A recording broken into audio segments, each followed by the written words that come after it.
हरे कृष्णा, राधे राधे। तो वट सावित्री की जो आप लोग जानते हैं पूजा आने वाली है, जो माँ सती ने सत्यवान के प्राण अपने भक्ति से, अपने तप के बल से लिए हैं, तो उसी की पूजा जो वट सावित्री की पूजा होती है। और ज्येष्ठ मास जो आता है उसकी अमावस्या को वट सावित्री की पूजा होती है। तो आइए हम करते हैं वट सावित्री की पूजा किस प्रकार। मैं आपको सरल विधि से बताऊंगी कि कितनी सरल विधि से आप जो वट सावित्री की पूजा कर सकते हैं। तो देखिए, बरगद के पेड़ की पूजा होती है, ये है वट वृक्ष, जिसको वट वृक्ष भी कहा जाता है। और जब भी आप ये पूजा करने के लिए जाएं तो जितना हो सके आप जो सुहाग के चिन्ह होते हैं, जितनी आप चूड़ी, जितना सुहाग का सामान आप पहन सकते हैं वो पहनिए और वट वृक्ष की पूजा कीजिए। देखिए, सर्वप्रथम जो है हम वट वृक्ष को जल अर्पित करेंगे। देखिए इस तरह से सबसे पहले हम जल अर्पित करेंगे वट वृक्ष को। तो हम इस तरह से जल अर्पित करेंगे, फिर हम करेंगे वट वृक्ष की कलश की स्थापना। तो देखिए ये मेरे पास कलश है, कलश पे मैंने ये 5 चीज़ें, ये देखिए हल्दी, लौंग, इलायची, सुपारी और एक सिक्का इस तरह डालेंगे और 5 पत्ते। तो ये पत्ते हम इस तरह से लगा देंगे जिससे हमारा कलश बन जाएगा। तो इस तरह से हम 5 पत्ते लगा के कलश की स्थापना करेंगे इस तरह से, देखिए। और ये हम यहाँ पे इस तरह से रख देंगे। तो देखिए कलश हमने स्थापित कर दिया है, इसके ऊपर हम देसी घी की जोत लगाएंगे। तो आप चाहे तो तिल के तेल की भी लगा सकते हैं, सरसों के तेल की भी लगा सकते हैं। तो मैंने देसी घी की जोत लगाई, तो देसी घी की जोत भी आप लगा सकते हैं। सर्वप्रथम अग्नि प्रज्वलित करेंगे। तो जोत हमने लगा दी है। तो अब हम सबसे पहले जोत लगाने के बाद हम सबसे पहले जो है बरगद के पेड़ को कलावा बांधेंगे। तो देखिए, आप चाहे तो कच्चे सूत से भी बांध सकते हैं। मान लीजिए कच्चा सूत आपके पास नहीं है तो इस तरह का कलावा होता है, आप कलावा भी बांध सकते हैं। तो हम सबसे पहले कलावा बांधेंगे।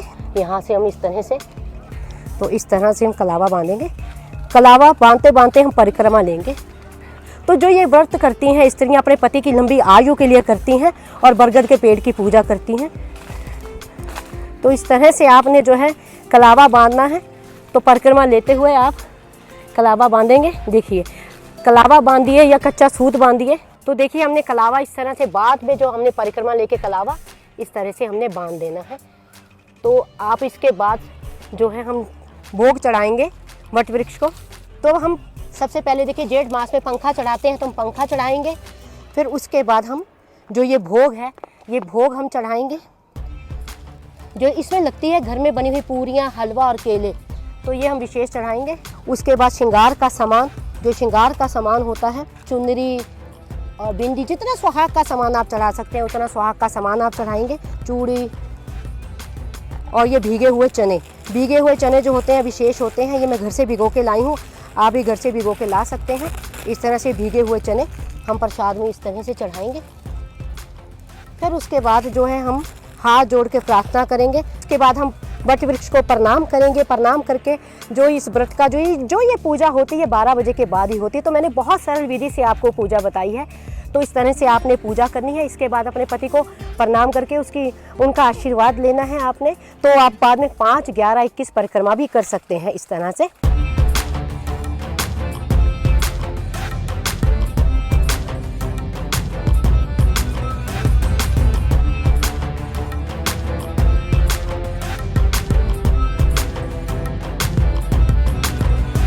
तो इस प्रकार आपने 5, 11, 21 जितनी भी आप परिक्रमा ले सकते हैं आप लीजिए और वट वृक्ष से प्रणाम करके अपनी पूजा में की गई गलतियों से आप क्षमा मांग सकते हैं। तो आई होप आपको पता लग गया होगा कि वट सावित्री की पूजा किस प्रकार हमें करनी चाहिए और हमें क्या सरल तरीके से करनी चाहिए। फिर भी अगर आपके मन में कोई संशय हो, प्रश्न हो, क्वेश्चन हो तो मुझे आप कमेंट बॉक्स में लिखिए। तो अगर आपको ये वीडियो अच्छा लगा हो तो इस वीडियो को लाइक करना, शेयर करना, सब्सक्राइब करना ना भूलें। हरे कृष्णा, राधे राधे।